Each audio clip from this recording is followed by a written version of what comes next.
Estamos en el libro de Segunda de Corintios. Estamos en el libro de Segunda de Corintios, muy importante.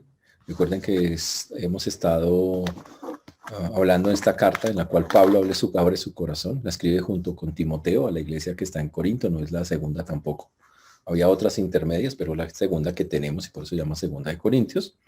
Y resalta algo que tenemos que estar recordando constantemente, que el Señor es el Padre de misericordias, el Dios de toda consolación, y que si estamos recibiendo hoy esa consolación de Dios a través de cualquier forma es porque Dios quiere que nosotros también consolemos a otras personas. Muy importante hacerlo. Que si usted ya la ha recibido, también la dé, porque Dios es el Dios de consolación y nos consuela para que podamos hacerlo con otros. Pablo se había propuesto ir antes a Corinto, pero no había llegado porque está haciendo otras labores con el Señor. Él es un hombre de que su sí es sí, su no es no. Y él quiere llegar allá no como la vez pasada con tristeza. Recuerden que Pablo en esta carta muestra que hay personas que lo atacan, hay falsos maestros en la iglesia de Corinto. O sea, en pocas palabras, Corinto tenía buena enseñanza y tenía mala enseñanza. Tenía personas que estaban enseñando lo bueno, pero también un grupo de personas que también estaban atacándolo, diciendo que Pablo no era una persona competente, que era alguien que le gustaba la plata, todo lo contrario a lo que era Pablo. Pero Pablo dice, yo voy a mostrar mis credenciales. Pablo también pide que se perdone a una persona que había estado en pecado había estado en disciplina en esa iglesia, que le muestre nuevamente esa comunión como la Biblia dice que debe ser. También dice que nosotros somos cartas leídas por los hombres, que el Señor ha escrito en nuestros corazones sus mandatos, y que somos cartas abiertas, que la gente nos lee con nosotros, con lo que nosotros hacemos, que somos un olor fragante para vida, para todos aquellos que quieren creer, pero que también para el que no quiere creer es un olor a muerte, porque no va a querer aceptar al Señor. Que Pablo hablaba de su ministerio diciendo que él renuncia al oculto, a lo vergonzoso, que no adultera en nada la palabra de Dios. Y él lo dice de esa manera. Pablo dice que nosotros somos personas que tenemos un tesoro gigante dentro de nosotros, que es el Evangelio. Somos un vaso de barro con un tesoro gigante. Pablo habla del desgaste del cuerpo, que es normal, pero que sin importar que aunque el hombre exterior se va desgastando, por dentro cada día somos más renovados por el Señor, porque tenemos ese tesoro que está allí. Sabemos que esta morada, como él lo dice, este tabernáculo que es el cuerpo, también se va a deshacer, pero que Dios está haciendo, ya ha prometido darnos algo mejor, una nueva morada. Lo que la Biblia dice es la transformación del cuerpo en un cuerpo glorificado. Que el ministerio principal del creyente es el ministerio de la reconciliación, que es el ministerio de la reconciliación, que si algo estamos llamados es más que tomar una posición X o Y, es que los hombres se reconcilien con Dios, que a eso es a la que el Señor nos ha llamado, a que el hombre entienda que su camino es con Dios, que somos colaboradores del Señor, que por misericordia somos usados, que no debemos ser piedra de tropiezo para nadie, como Pablo lo dice. Y Pablo, para demostrarle a los corintios eso, él dice, el Señor me ha dado esa paciencia en los momentos más complicados, más difíciles, y he sido fiel. Y eso es para mostrar que su ministerio es un ministerio limpio, transparente, que no lo hace por dinero, como muchos tristemente en esa época y en esta lo hacen, hacen dinero a costa de la gente, sino que, como lo dice la palabra de Dios, tiene el corazón de él, se ha abierto, se ha ensanchado para amarlos, para quererlos. La semana pasada iniciamos en el versículo 14, segunda de Corintios, capítulo 6, versículo 14, un texto que todo el mundo se sabe, pero hay que tener claro de qué se trata. Dice, no os unáis en yugo desigual con los incrédulos. Porque qué compañerismo tiene la justicia con la injusticia y qué comunión la luz con las tinieblas. ¿Y qué concordia Cristo con Belial? ¿O qué parte el creyente con el incrédulo? ¿Y qué acuerdo hay entre el templo de Dios y los ídolos? Porque sois templos del Dios viviente. Como Dios dijo, habitaré y andaré entre ellos y seré su Dios y ellos serán mi pueblo.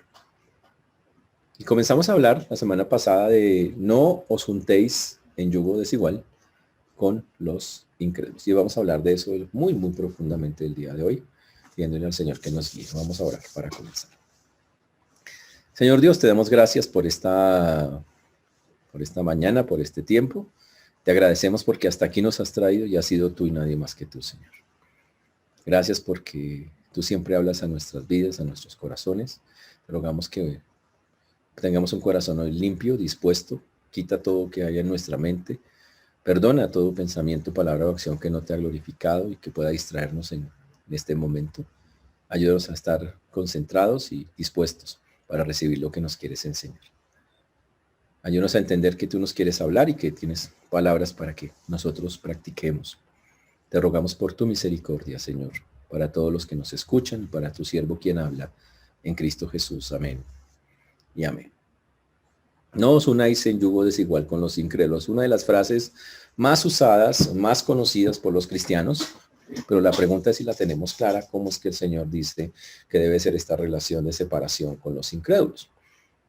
Y estuvimos hablando, comenzando el tema la semana pasada, que cuando llegamos al Señor nosotros cambiamos nuestra manera de pensar, de hablar y de actuar, que somos nuevas criaturas. Que cuando una persona es incrédula, no porque nosotros lo digamos, sino porque la Biblia lo dice y el Señor lo dice, los incrédulos están, o estábamos antes nosotros, cuando éramos incrédulos, o sea, no creyentes en el Señor Jesucristo, estábamos en el reino de Satanás. Dice, pero yo nunca seguí al diablo, yo no le hago morcillas al diablo. Obvio que no. Pero cuando uno, la Biblia dice, el que no es conmigo, es contra mí. Cuando uno no sigue al Señor, pues está contra Él. Hay gente que se cree muy especial. Dice, no, yo soy neutral, ni para allí, ni para allá. Esos neutrales están en el infierno. Están en el lado malo, en el lado satánico. Porque con el Señor no hay opción. Tienes que tomar una posición. O lo sigues o lo rechazas. No hay más. Por eso el Señor dijo claramente, no améis el mundo ni las cosas que están en el mundo. Si alguno ama al mundo, el amor del Padre no está en él.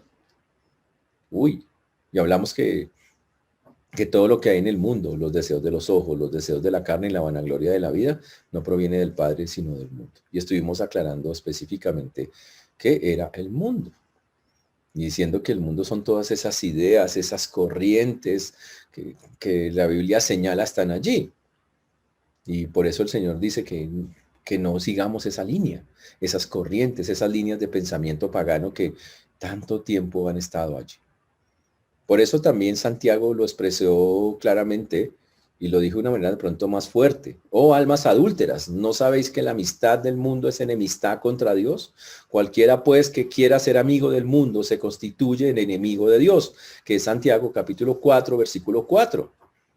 La amistad del mundo es enemistad contra Dios. Cualquiera que quiera ser amigo del mundo es enemigo de Dios. Así de sencillo. Te dice, pero no puedo tomar un punto. Y si yo no quiero tomar una posición, ya tomó. Cuando usted no toma una posición, ya tomó una posición. Y la posición es no sigo a Cristo. Pues él me gusta y todo, muy lindo, pero seguirlo. No, o lo sigues o no lo sigues. Por eso Pablo dice, no os conforméis a este siglo. No lo haga. No lo haga. Los corintios eran una iglesia absolutamente pagana, inmoral. Tenían un montón de cosas por corregir impresionantes. Habían creído en Cristo como iglesia, pero tenían un problema. Todo lo que habían vivido antes todavía los hacía que se aferraran mucho a la religión pagana antigua que practicaban. Muchos de ellos todavía seguían la idolatría, que querían estar con el Señor, pero sin dejar sus prácticas paganas. Fuera de eso, tenían un montón de falsos maestros que también cogían la palabra de Dios y que la trataban de mostrar de una manera legalista. O sea, por todos los lados Corinto andaba mal. Ojo con eso. Y le dijimos, y para terminar esta breve introducción, recuerden que cuando dijimos no os unáis en yugo desigual, esa separación, eso no unirse, no es que no vamos a tomarnos un café con alguien o que no vamos a almorzar con alguien que es incrédulo o a trabajar con alguien que es incrédulo. No está hablando de eso. En este texto específicamente estamos hablando que no podemos meternos en las cosas espirituales con los incrédulos. Ese es el asunto. Usted dice, si ya estoy metida con un incrédulo, por ejemplo, una hermana dice, ya estoy metida por un incrédulo, ¿lo puedo echar? No, hermana, por favor, o sea, ¿qué jugamos? Dice, ay, diga que sí. No, no se puede.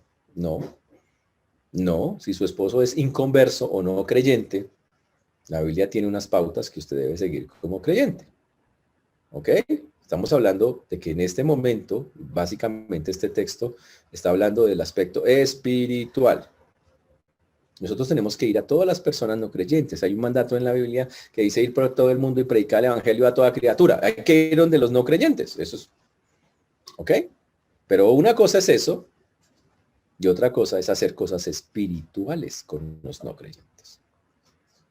Ahora, el problema de eso es que la vida toda es espiritual.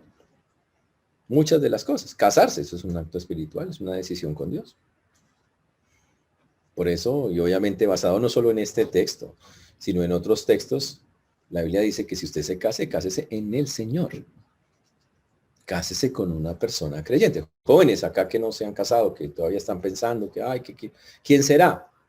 ¿Y cómo es él? Y vainas así. Entonces, ustedes que están pensando, la Biblia dice, tienen que estar pensando en una persona que sea creyente, que tenga tu misma fe. Ese es el asunto. Que espiritualmente vaya para el mismo lado. ¿Por qué? Porque estamos hablando específicamente de eso acá. Ahora, en la Biblia, para dejar eso bastante claro, el Señor sí prohíbe que nos metamos con cierta clase de personas por sus conductas cuando dicen que son creyentes, pero no lo son. La Biblia dice que no andemos con cierta clase de personas, que no nos juntemos con cierta clase de personas, como en 1 Corintios 5:9, como también en 1 Corintios 5:10, que dice que no andemos con los ávaros, ladrones, idólatras. ¡Wow! Que dice que tengamos muchísimo cuidado de juntarnos con toda esa clase de personas. Esa sería eludir la gran comisión, ignorar lo que el Señor nos dijo. Cuando Jesús estuvo en la tierra, estuvo con muchos paganos, con muchos impíos, con muchos no creyentes, y no es yugo desigual. Comió con ellos. Es más, se creó la fama de ser amigo de publicanos y pecadores, como dice Mateo 9:10, que Jesús era amigo de publicanos y lo criticaron por eso.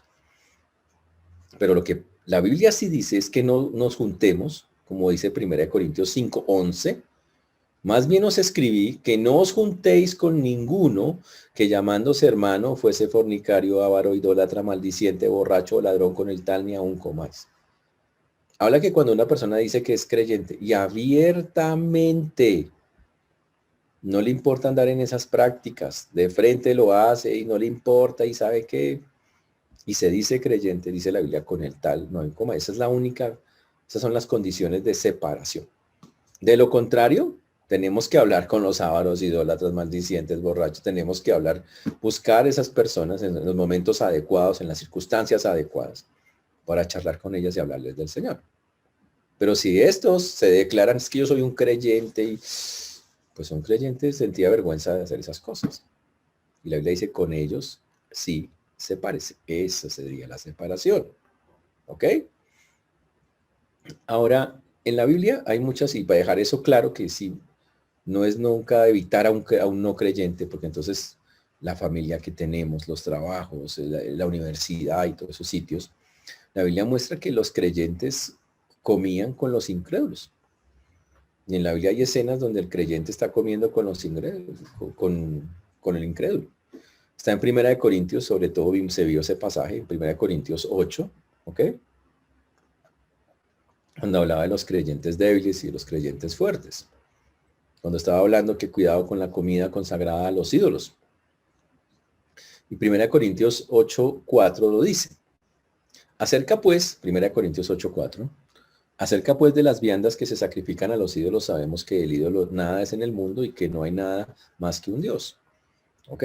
Había gente que decía, uy, yo no puedo comer de eso, porque eso está consagrado a los ídolos, lo que algunos llaman el legalismo de algunos, que era cuando las personas decían, lo que dice alguno, no como morcilla. ¿Por qué? Porque es que yo leí, en alguna parte me dijeron y a mí la morcilla tiene sangre y la sangre está la vida y la Biblia dice que en la sangre está la vida y que, a ver, cuidado con esas cosas. Y la Biblia en ese 1 Corintios 8 habla muchísimo de cuidado con esos hermanos débiles en la fe que sienten que si hacen algo están pecando contra Dios, pero es por falta de conocimiento bíblico.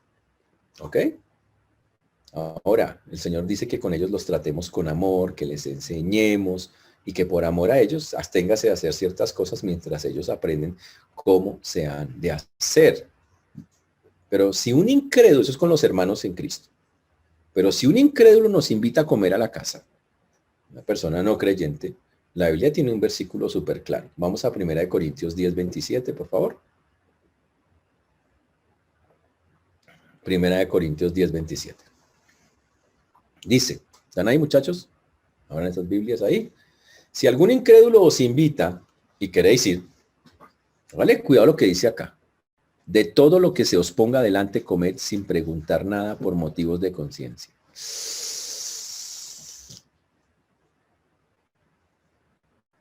Le sirven un pedazo de morcilla. Te dice, pero no es pecado comer. ¿Es pecado comer morcilla? Yo digo, yo sí creo que es pecado sin papas. O sea, creo que eso solo es terrible. Pero si usted le pone un pedazo de morcilla, diga, uy, qué bueno. Que una carne. Que unas verduras. Bueno, pues sí, lo que sea, ¿sí? Dice coma. Sin estar ahí pensando, sin estarse preguntando, pero ¿será que sí? ¿Será que? Ahora, ¿a qué se refiere ese texto? En este tiempo la gente, si le servían algo que tuviera sangre, si por su contexto antiguo, se mareaba mucho y decía, no, no podemos comer eso, no coma eso. O alguien decía, es que ese animal fue consagrado. Esa carne se la sacaron a un animal que consagraron a Zeus. Pero ¿qué dice el Señor? Hermano, en la madurez en Cristo, si a usted le ponen de comer algo, dice, no, es que estos animalitos fueron sacrificados a la Virgen de Chiquinquirá. Y los bendijeron y les echaron agüita y todo, y después están haciendo el asado, con eso se lo sirven a usted. Dice, si no hay un hermano débil al lado y le sirven a usted eso, y la persona incrédula le ha dicho, venga y coma, hermano, y disfrute, pues coma. Y coma. Ahí sí como dicen, ore y coma. Eso es lo que está diciendo. Entonces sí se come con los incrédulos. Ahora, en cambio, si hay un creyente al lado que dice, no podemos comer de eso porque es un creyente débil, la Biblia dice, no coma por amor al hermano no creyente. Esa es la explicación de eso. Pero lo que debe quedar claro es, se comía y se puede comer, participar en cosas, ojo, que no son pecaminosas con los incrédulos, como comer carne, sentarse a comer. Están hablando de que están en un asadito, hágale. Muchas gracias, hermano, y evangelícelo.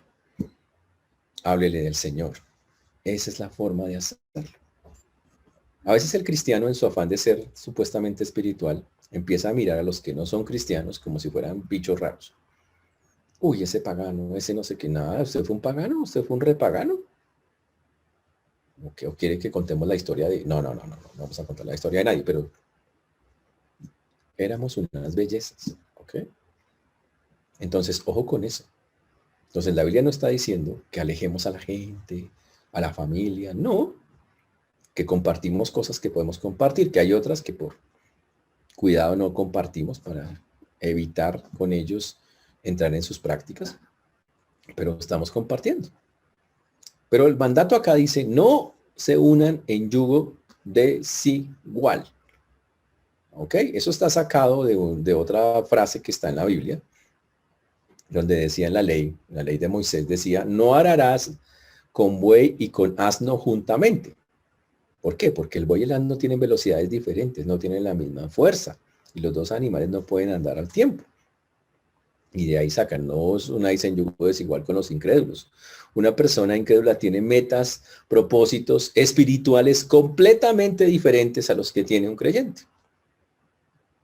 Usted dice, yo quiero ir a la iglesia. El no creyente dice, no, ¿y por qué vamos? Si hoy hay partido ahorita de la Eurocopa. Así es sencillo. O el no creyente dice, tenemos un paseo al Santuario de las Lajas el domingo, madrugamos. Tiene otros propósitos espirituales. Y la Biblia dice que nosotros no nos unamos en lo espiritual con personas que tienen propósitos completamente diferentes a nivel espiritual. Tenemos que tener el mismo sentir, ¿ok? Ahora, si una persona me dice, yo creo en Dios a mi manera, esa no es la manera de la Biblia. Esa también es un yugo desigual. Porque esa persona dice, yo quiero llevar mi espiritualidad a mi forma, a mi manera, la iglesia de pilas. Entonces, si ya me casé con él, ¿qué hago? No, no se puede. No, señores. Nada, orar y hacer lo que dice la Biblia. Ahora usted tiene que ganar a esa persona por el testimonio y estar ahí. Porque usted ya hizo un pacto delante de Dios de que lo iba a hacer. Así es como funciona. Ahora, en la iglesia de Corinto el problema es que había religiones, cosas espirituales que meter cosas espirituales, supuestamente espirituales a la iglesia cristiana. Y hoy hay un montón de cosas no espirituales que la gente mete a la iglesia cristiana para hacerlas pasar por espirituales. Un ejemplo, la teología de la prosperidad. ¿Dónde dice en la Biblia que Dios está para hacer, o sea, que uno se mete con Dios para hacer plata? Y que todos los creyentes son unos inversionistas. No, más bien son los codiciosos los que creen que eso es así. Eso es codicia. Pero hay personas que lo venden y hay iglesias llenas con gente que quieren, es que Dios me va a bendecir al 100, al 1000, hay promoción hoy al 2000. ¿A qué jugamos con eso? Dios no es un traficante para estar haciendo eso. Ni es un banco para ir a sacar plata y venga usted, produzcame. Él es Dios, nos sometemos a Él. Y hoy en día, eso es lo que es un yugo desigual. Es esas creencias falsas que tratan de meterse a la iglesia a lo que realmente la Biblia dice. Ese es el yugo desigual. Y que un creyente empiece, Pablo dice, no se unan en yugo desigual con los incrédulos. Si usted ve que una persona tiene una práctica torcidita que se sale de la Biblia, aunque asiste en una iglesia, pero se sale de la Biblia dice, no se meta en eso. ¿Qué hace usted? Dice que pactando, vamos a pactar. Traiga el televisor, si usted tiene una deuda de tanto, traiga el televisor que Dios se lo... ¿Qué hace usted haciendo eso? ¿Dónde dice la Biblia? ¿Qué espiritual tiene eso? Esas son prácticas paganas. O si le dicen, usted tiene que guardar 7 noches en no sé qué, hacer esta oración, repetirla de rodillas mirando hacia el sol. No, pues qué lindo. Y entonces su vida va a cambiar. No, ¿a qué jugamos con eso? Ese es el yugo desigual. Toda práctica falsa, espiritual, que tiene obviamente una persona sin Dios, tiene muchas prácticas falsas que quieran revolver con las prácticas verdaderas. La Biblia dice, no nos juntamos en esas cosas. No dice, no se junte con la persona, dice, no se junte con sus prácticas paganas. Con esa parte espiritual no vamos a ninguna parte. Puedo estar al lado de esa persona para enseñarle la Biblia, para tratar de llevarla a Cristo, pero no puedo participar en esas cosas, ni puedo dejar que esas cosas entren a mi vida, y menos que entren a la iglesia. Cuando personas hacen eso, en la Biblia los llaman los falsos maestros, que son personas que tienen sus propias ideas de Dios, de la vida cristiana, y las tratan de meter y no caben en la Biblia. No funcionan. Son lo que la Biblia dice, esos falsos maestros que infiltran doctrinas de error, como la teología de la prosperidad. Ahora está de moda también la teología de la sanidad. Hermano, hoy el Señor va a sanar de COVID. ¿A cuántos? A ver, ¿cuántos tienen COVID? Levante la mano. Sí, todos. ¿Cuántos están asustados por el COVID? Vamos a hacer un manto de protección sobre usted. ¿Dónde dice eso la Biblia? La Biblia le dice que le va a curar el COVID, que se lo va a quitar así. ¿Qué leer la Biblia? No, es que la enfermedad es del diablo. Uy, hermano, ¿de dónde sacaste eso? No has leído la Biblia. Dios manda la enfermedad. Cuando Él quiere o la permite. A veces el hombre mismo, como en este caso, cree, el virus sale para todos lados, todo el mundo se contagia. Dios no hizo nada, el hombre mismo se contagió. Te metiste con alguien que estaba contagiado o respiraste en un lugar donde no tenías que respirar. Ya, perdiste, listo. Dios no tiene nada que ver en eso. Ahora, Dios puede sanarte, claro, Él puede para sanarte. Pero Él no dice que es una obligación hacerlo. Y yo no puedo ahora, Dios declaro. Eso es falso. Más bien la Biblia dice, sométase. Pablo sí vivió todo lo que ha vivido Pablo aquí en Corinto. Pestes, hambres, ayunos, persecuciones. Y Dios no le quitó ninguna. Las tuvo que vivir, pero ojo, Dios estuvo en medio de todas ellas. Es una cosa completamente diferente.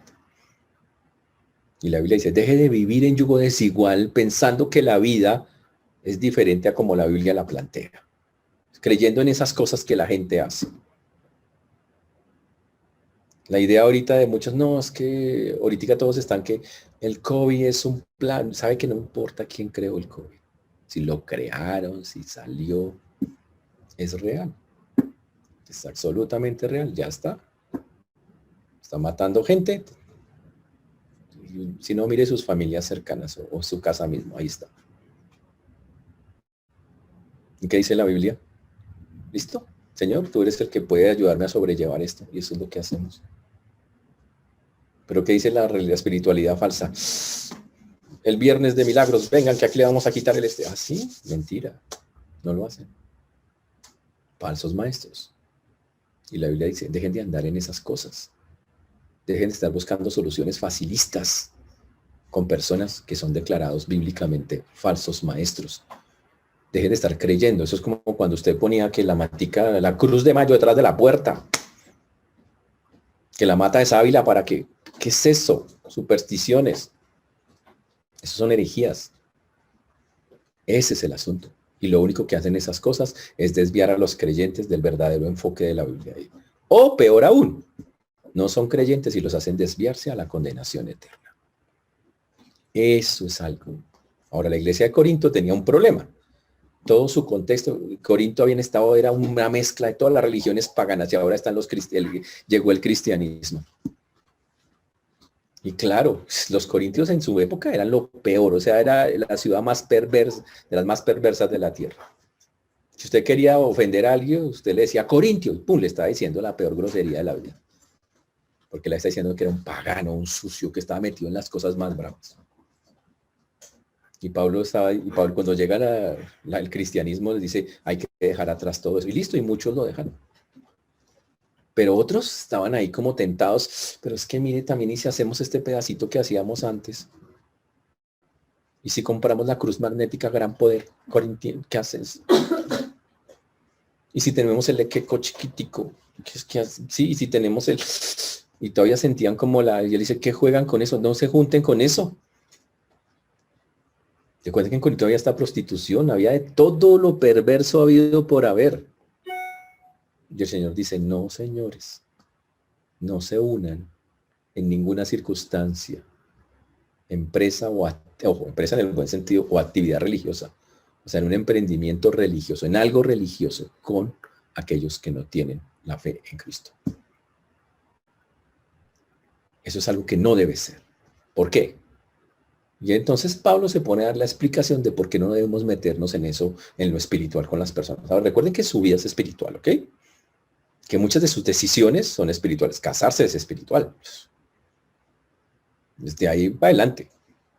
Y muchas de esas decisiones, hoy trabajamos, y eso también tenemos que demostrar que somos espirituales en eso. Pero que quede claro que entonces en este contexto, el yugo desigual, específicamente, incluso más que personas, que también aplica, está hablando a cualquier actividad espiritual donde una persona nos guía hacia algo que la Biblia no dice. ¿Por qué? Porque ¿qué compañerismo tiene la justicia, la justicia con la injusticia? ¿Qué comunión la luz que las tinieblas, Cristo con Belial, o qué parte el creyente con el incrédulo? Y entonces aquí él plantea, y usted lo mira que tiene un signo de interrogación, 4 preguntas, inicialmente. ¿Qué compañerismo tiene la justicia con la injusticia? ¿Ok? ¿Qué compañerismo? ¿Qué comunión? ¿Qué koinonía? Dice el texto. ¿Qué comunión tiene la justicia con la injusticia? Uy. Ahora, recordemos, ¿quién es en la Biblia el justo? El que Dios declara justo. El que es obediente a la ley de Dios. ¿Y qué en la Biblia qué es la injusticia? Pues rebelarse contra la ley de Dios.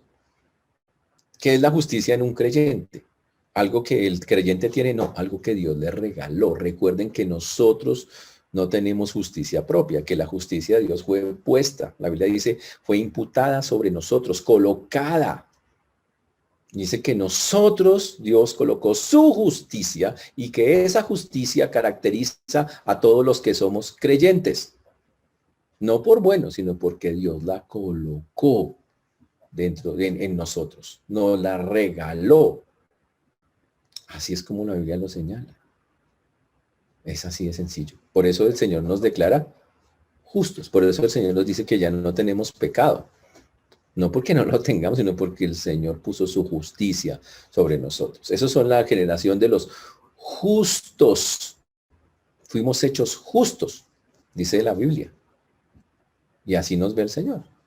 En cambio, los incrédulos se caracterizan por todo lo contrario. Se van contra la ley de Dios, son pecadores, no han recibido a Cristo. ¿Y quiénes son injustos? Toda la humanidad. La Biblia dice no hay justo ni a uno. Pero cuando uno llega a Cristo, Dios le pone a uno su justicia y ahora quedas declarado justo delante de Dios. Eso es el asunto. Para entender la diferencia. Entonces él pregunta, ¿qué tiene que ver, qué compañerismo, qué comunión, qué coinonía pueden tener el justo con el injusto? El que ama la ley de Dios contra el que no ama, es natural. Toda persona nace infringiendo la ley de Dios. Todos nacemos con pecado. Cuando llegamos a Cristo, el Señor paga nuestros pecados, pone su justicia, somos declarados justos, y Él dice, ahora que tú eres un justo, ¿por qué quieres andar con un injusto en lo espiritual? Uno que vive contra la ley de Dios. Dice, no, pero son buenas personas. No está hablando si son buenas o malas personas. Están diciendo no tienen una fe genuina. Hay que dejar de mirar al mundo entre buenas personas. Así pensábamos antes, ¿se acuerdan? Yo no mato, yo no robo, no le hago mal a nadie. No, pues tan lindo, pero se va para el infierno. Porque no es cuestión de yo no mato, no robo, no le hago mal a nadie. Es una cuestión más allá de eso. Es una cuestión de ya le entregaste tu vida al Señor. Tienes una deuda pendiente con Él. Y cuando tú asumes que el Señor puede pagarla, Él te reviste de su justicia. Pero si la quieres pagar tú, listo, no hagas nada. Y se la pagas, separándote de Él eternamente. Así es como funciona.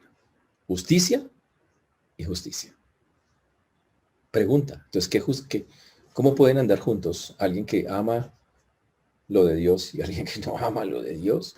Que se revela, que lo de Dios le parece... Ahora, quiero aclarar que hay personas, eso, y ojo, es algo bastante fuerte. En las Escrituras, Dios coge a estas personas que creen, no se engañen. Siempre les he dicho a ustedes que en la Biblia, en el mundo cristiano, hay una vaina que llaman los simpatizantes. Son las personas que entran a los servicios. Ya, ay, tan chévere, me gustó harto la enseñanza de la escuela dominical, o una canción, o me gustó tan bonito el ambiente y todo, pero nunca se meten con Dios. Nunca le entregan su vida, nunca hacen oye, ¿qué tengo que hacer? Que no pasan de ahí. Dice, el ambiente me parece chévere, es más, se lo va a recomendar a una amiga mía que lo necesita, y hasta lo recomiendan y todo, pero sabe que no se meten. Y yo les digo acá, otra vez, los simpatizantes no van al cielo. Hay que entregar la vida al Señor. Pero lo peor aún, hay personas, y por eso Pablo quiere decirlo, y aquí aplica durísimo esa frase que vamos a hablar ahora. Hay muchos hoy que dicen ser maestros de la Biblia, pastores, misioneros, pseudo pastores, vamos a llamarlos así, pseudo misioneros, pseudo predicadores, que hacen exactamente lo que acabamos de ver, meter cosas que no son, decir que hacen cosas que la Biblia no pide. ¿Sabe que Dios un día les dirá a ellos que yo no sé quiénes son ustedes y que los va a despreciar?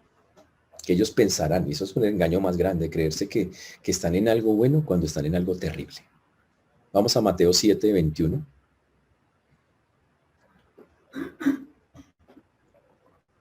Mateo 7, 21, primer libro del Nuevo Testamento, ¿lo tienen claro ahí? Mateo 7, 21. Mateo 7, 21, ¿listo? Ya están ahí. Dice, vale, claro que dice, no todo el que me dice Señor, Señor, entrará en el reino de los cielos. Uy. Simpatizante que me estás escuchando, si el hecho que tú le digas Señor al Señor no quiere decir que eres salvo o que vas para el cielo. Ahí dice, sino el que hace la voluntad de mi Padre que está en los cielos. O sea, el que realmente dice, yo quiero agradarte, Señor. Yo sé que me cuesta, que soy imperfecto, pero que se mete con Él y le entrega su vida y se reviste de su justicia. Es más, el Señor habla de algunos que se creen muy espirituales y no son espirituales, se van para el infierno.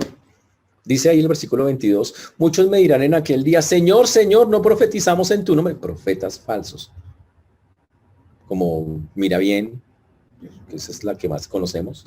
profetas, mujeres, hombres y mujeres que supuestamente profetizan. Y en tu nombre echamos fuera demonios. Ahora fluye, vainas de esos. Y en tu nombre ahora hicimos milagros. Esos hay hartos por televisión. Y un día esas personas que se metieron a introducir dentro de la iglesia cosas que la Biblia dice que no hay que hacer o que no estamos en el tiempo de hacerlas. El Señor les contesta en el versículo 23 y les dice, entonces les declararé, nunca os conocí, apartaos de mí, hacedores de maldad. Dice, pero es que ese hombre tiene la iglesia más grande. Sí, al Señor eso no le importa. Puede tener la iglesia más grande, pero tiene el corazón más incrédulo. Porque no tiene al Señor. Porque conforme lo dice el Señor, eso no lo salva. Si no se ha revestido de la justicia del Señor entregándole su vida, de verdad. ¿Está claro eso? Por eso la Biblia dice, pilas, conjuntarse como cristianos con esa clase de prácticas. Ese es el famoso yugo desigual. No es un yugo desigual, es un reyugo desigual. ¿Está claro eso, señores? Y por eso el Señor dice, apartaos de mí, hacedores de maldad. Uy, y hay versículos más fuertes todavía para eso, como Juan 8:24. Por eso os dije que moriréis en vuestros pecados, porque si no creéis que yo soy en vuestros pecados, moriréis, dice el Señor. Duro, versículos muy fuertes. Y el Señor promete que así será para todos aquellos. Por eso el Señor dice, dígame qué comunión tiene el injusto con el justo. Y obviamente uno normal dirá, pues ninguna, sí, pero en la práctica. Entonces, hermano, entonces yo con todo respeto le digo a usted, ya si usted metido en lugares así. Dice, ay, no, pastor, es que el fuego, es lo que se siente, ¿el fuego? ¿Cuál fuego? Téngale miedo al fuego del infierno, no sé si téngale miedo al fuego del infierno. Al sentir, la fe no es por sentires, la fe no es por vista. No creemos por vista, creemos por convicción que el Señor coloca en el corazón. Entonces, huya, salga de esos sitios. Porque realmente a eso se refiere este texto. Ese es el yugo desigual más grande que hay. Ahora, es un yugo desigual tan grande que el Señor lo compara, dice, ¿qué comunión tiene la luz con las tinieblas? La luz con las tinieblas. Bueno, en la Biblia hay por lo menos 40 pasajes de luz con las tinieblas. Y siempre es un contraste que el Señor pone. Los malos en las tinieblas, los buenos en la luz. Pero la Biblia dice, por ejemplo, que los hombres amaron más las tinieblas que la luz. Como Juan 3:19. Que dice, y esta es la condenación, que la luz vino al mundo. ¿Quién es la luz que vino al mundo? Jesús. Y los hombres amaron más las tinieblas que la luz. Porque sus obras eran malas. Este es el mundo en el que estamos ahora. Jesús vino, pero la gente no quiere creer en él. Entonces el señor Pablo pregunta, ¿qué comunión tiene la luz con las tinieblas? ¿Qué comunión tiene, Jesús, el que vino? Porque básicamente es rechazar a Jesús. Con las tinieblas, que normalmente se refieren a Satanás, al reino de Satanás, a las tinieblas con Satanás. Así es como se muestra en la Biblia ese tipo de cosas. Lo llama ¿sabe cómo se llama en la Biblia? La potestad de las tinieblas. Así se llama, la potestad de las tinieblas. ¿Sabe cómo se llama también? Los que están ahí, los gobernadores de las tinieblas de este siglo, que están con las huestes espirituales de maldad. Por eso el Señor dice que cuando una persona recibe a Cristo, pasa de la potestad de las tinieblas al reino de su amado Hijo, que eso es Colosenses 1:13. Y la Biblia dice, ¿qué comunión tiene la luz con las tinieblas? Ninguna. Porque los que están en luz tienen un destino. El destino es el cielo.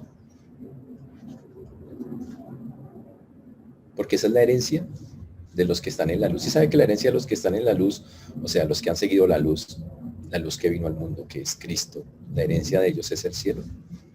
Está en un versículo, está en Colosenses 1:12. Vamos allá por un momento.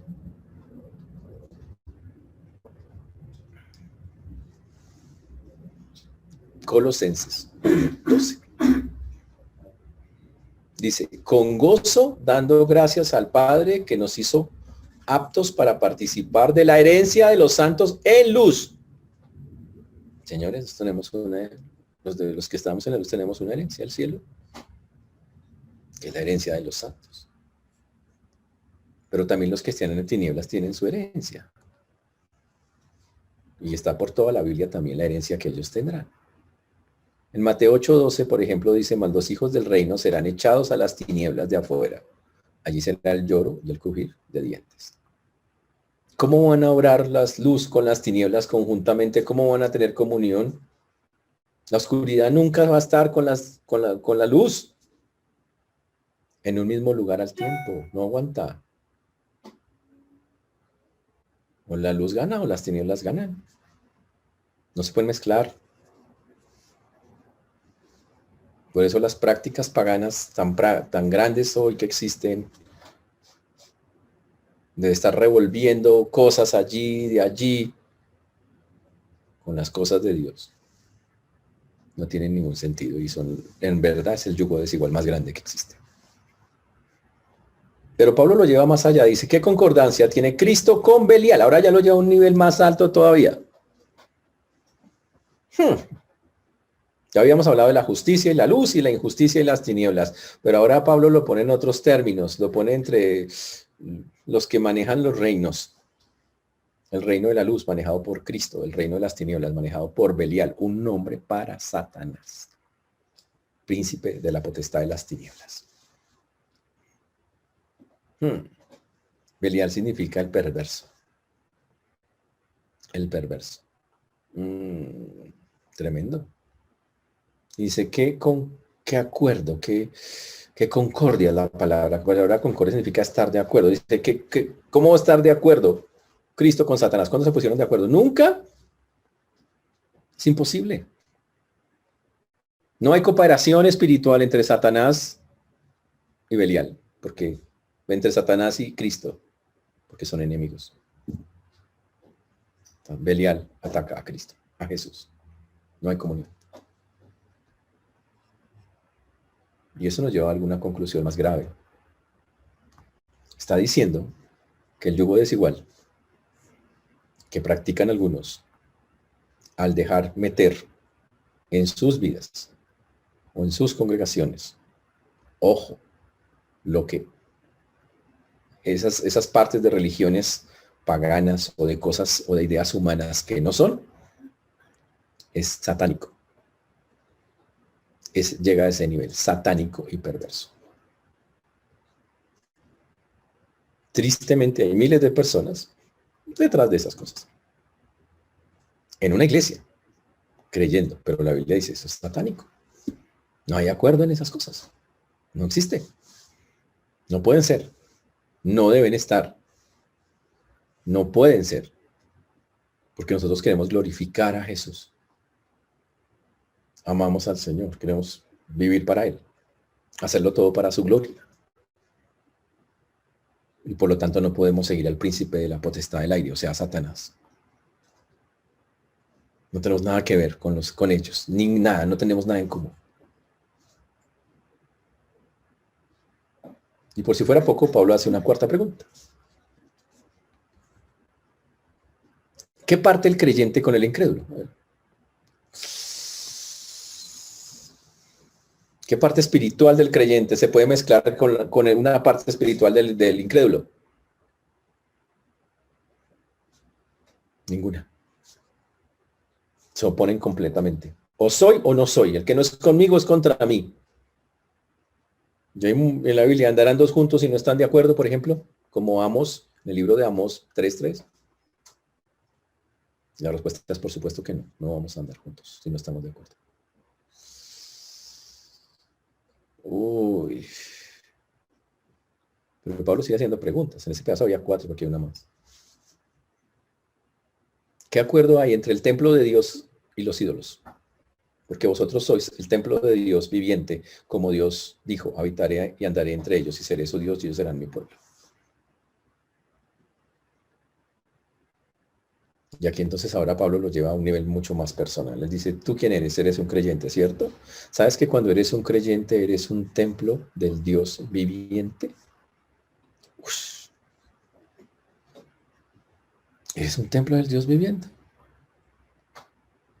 La Biblia así te muestra, así lo dicen en varios textos de la palabra de Dios. Somos templos del Dios vivo. Y entonces hace un contraste de los templos. ¿Cómo eran los templos de los ídolos? ¿Ustedes se acuerdan de los templos de los ídolos? ¿Han leído el Antiguo Testamento? ¡Ah!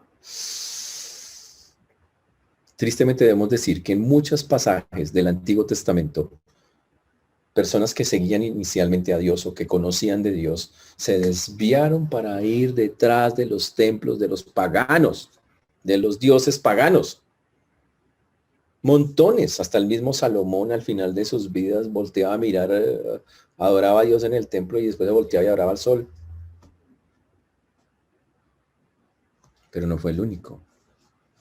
Hubo montones de personas que lo hicieron y la Biblia está llena de advertencias de personas que sacrificaron a los demonios, no a Dios.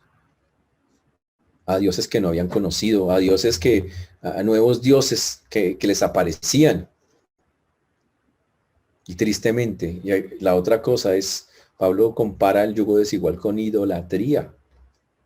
Aquí está todo esto que está diciendo en esta última parte.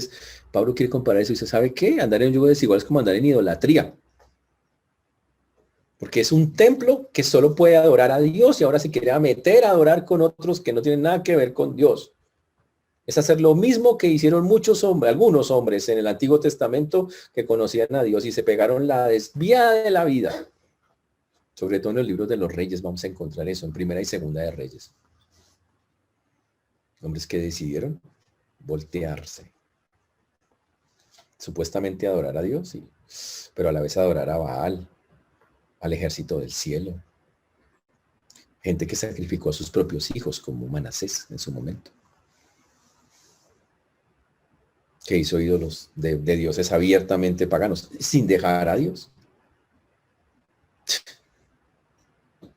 Gente que consultó a espiritistas, que practicó la magia, que practicó la hechicería. Y sin dejar a Dios. Y la Biblia dice que el Señor eso le repugna. Que cuando la gente intentó mezclar eso, Dios fue tan serio que mató a muchos de esos hombres. Mató a muchos, los acabó, los liquidó. Para que fuera ejemplo a todos. Yo no me mezclo con nadie. Con absolutamente nadie. En 1 Samuel 4, 1 al 2. Vamos allá, un ejemplo muy interesante.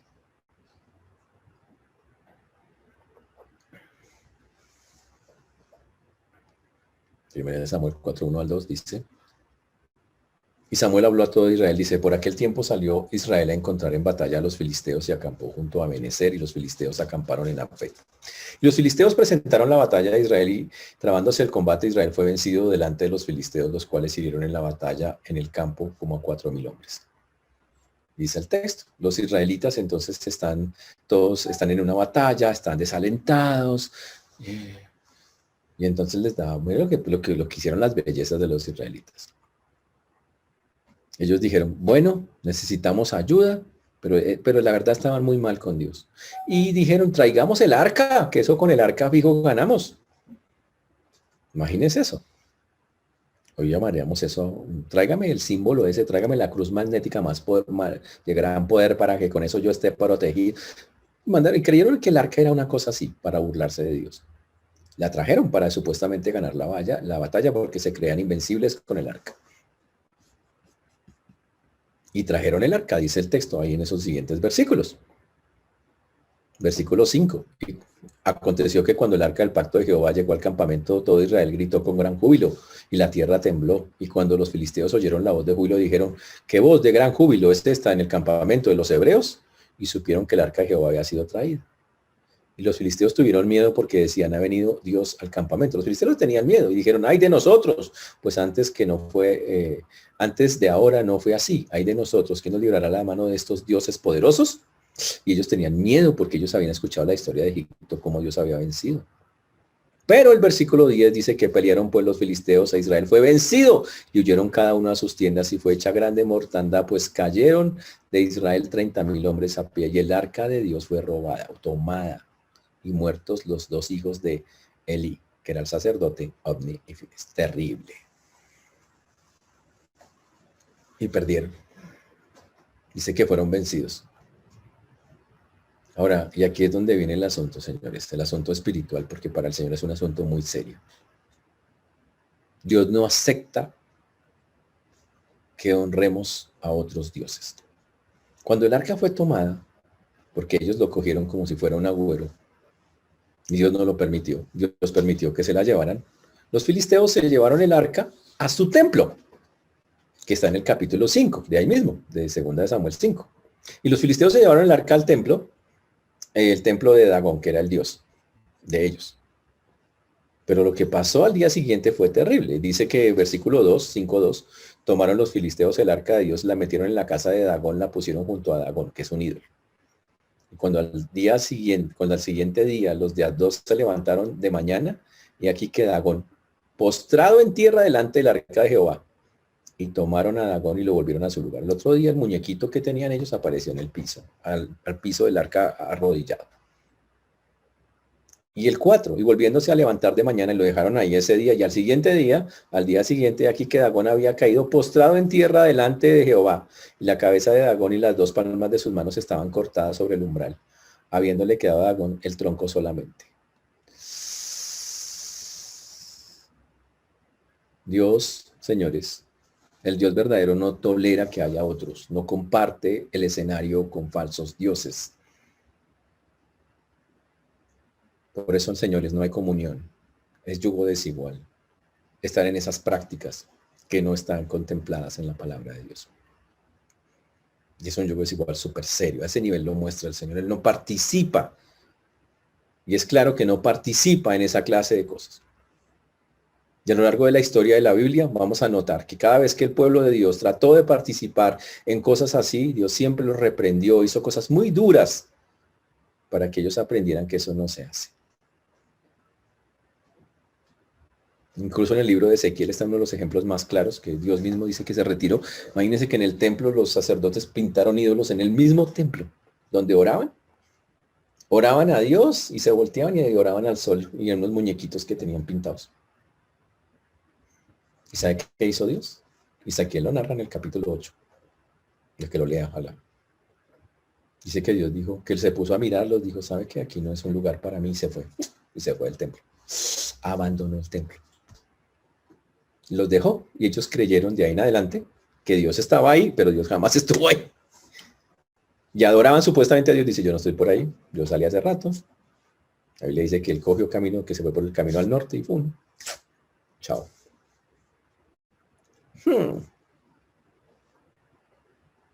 Por eso es tan claro, tan clara la Biblia en llamarnos la atención en esto y decir, no, señores, hay que dejar de estar siguiendo. Hay personas que todavía por alguna razón quieren todavía estar en estos lugares y no quieren dar el paso a salir de esos sitios por muchas razones, amistad, son buenas personas. Pero ¿sabe qué? Es muy peligroso. Estamos diciendo ir contra Dios directamente.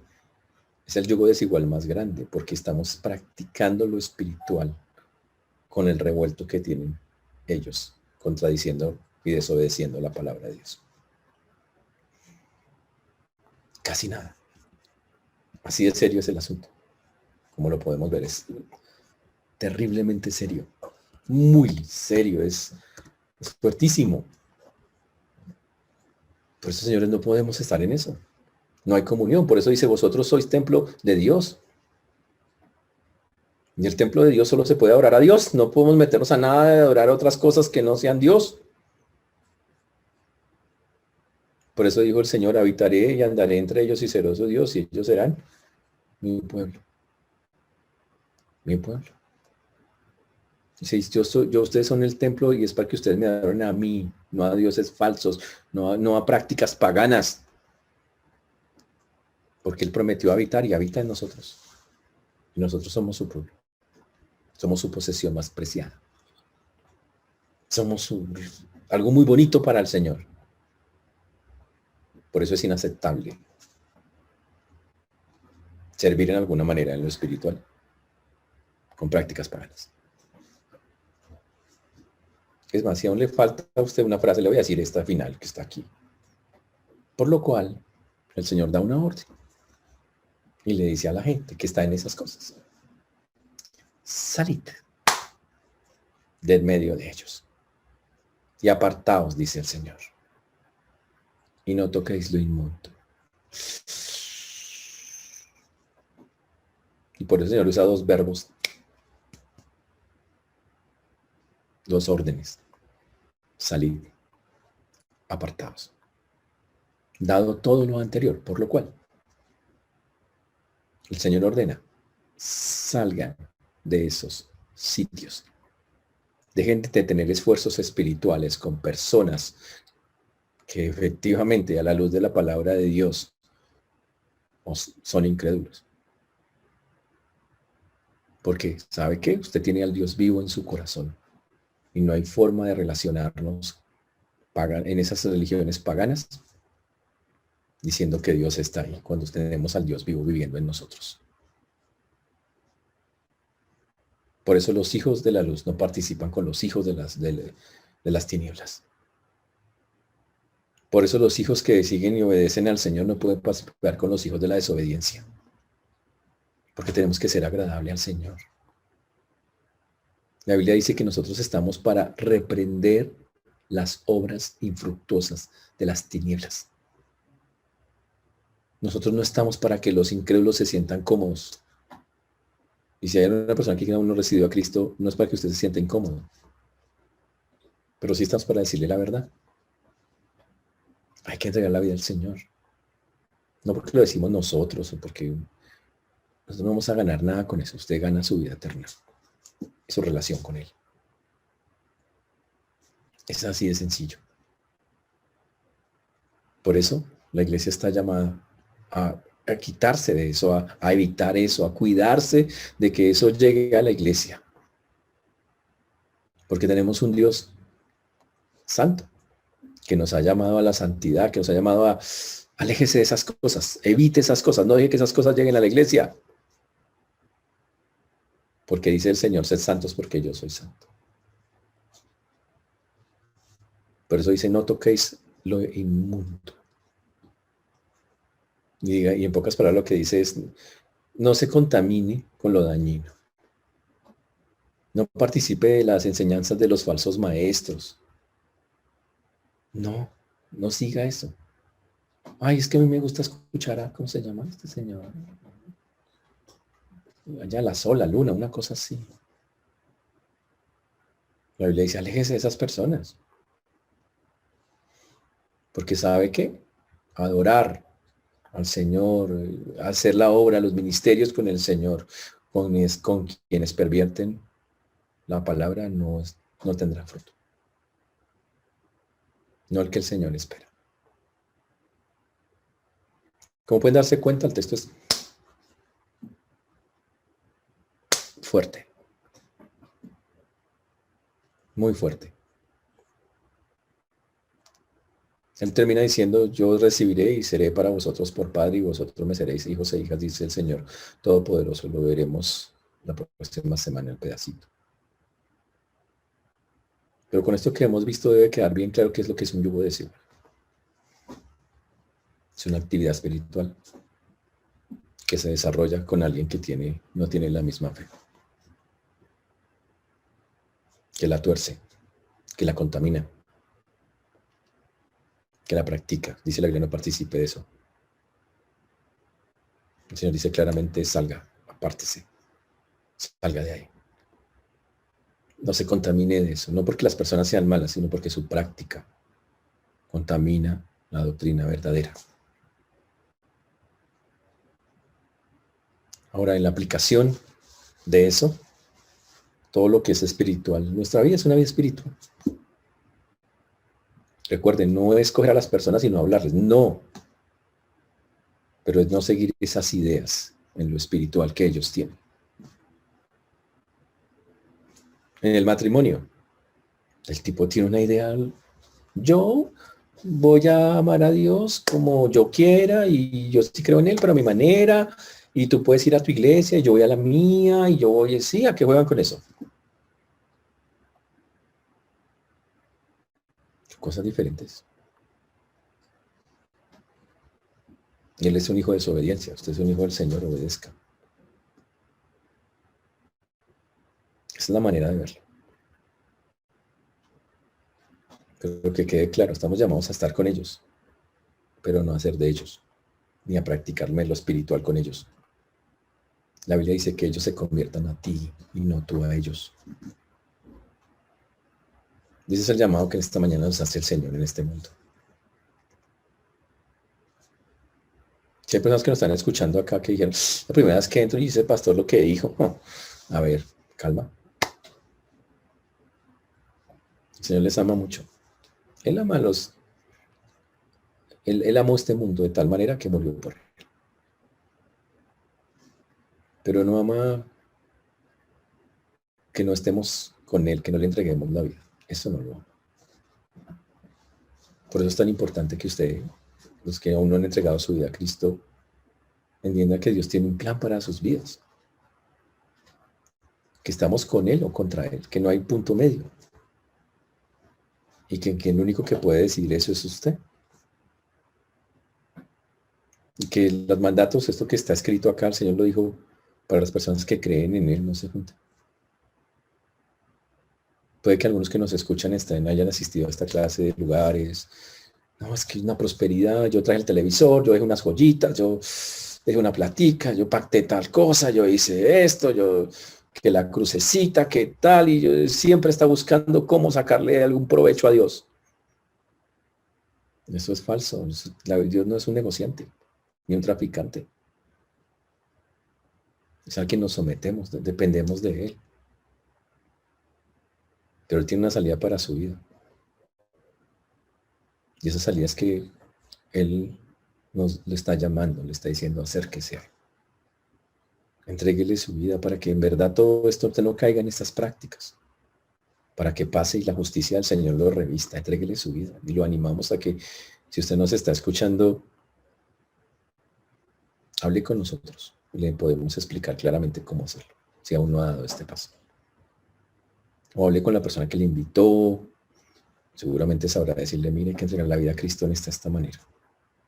No vale nada, no es un asunto de plata, no es un asunto de... Es simplemente cambiar la vida y ordenarla de acuerdo a lo que el Señor dice en su palabra. Y es pasar de las tinieblas a la luz. Es cambiar de Belial a Cristo. Es eso. Y es pasar de la injusticia a ser justificados, declarados justos, camino al cielo con el Señor. Por eso les animamos. Hay salida para eso. Que el Señor nos ayude, hermanos, y a los que ya estamos en el Señor, que estemos claros en esto, que la próxima vez que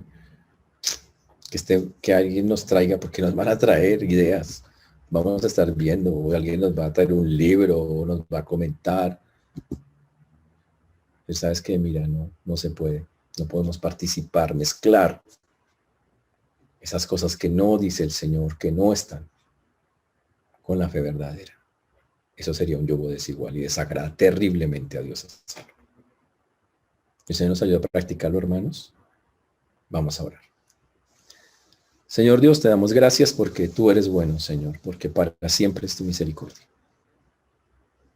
Pedimos, Padre, que tú y nadie más que tú, Señor, seas quien haga, que nos confirme, que nos muestre estas cosas, que hables al corazón de aquellos que aún no te conocen para que ellos puedan buscarte, conocerte, y entender que aunque hay muchas voces ahí que afuera, solo está la voz verdadera de tu palabra que nos guía a toda verdad. Ayúdanos también como creyentes a no caer en esas prácticas pecaminosas. que no te glorifican, Señor, sino que por el contrario te deshonran conforme lo hemos visto.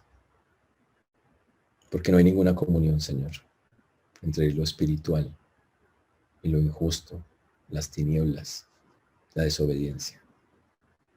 Te rogamos, Señor, que como creyentes lo podamos entender y que también podamos, como dice la palabra, corregir a aquellos que están en error con amor, para que ellos puedan, Señor, salir de esa esclavitud en la cual ahora están inmersos. Por eso damos a ti hoy la gloria, la honra, la alabanza y dejamos en tus manos esto para que pueda ser practicado, Señor.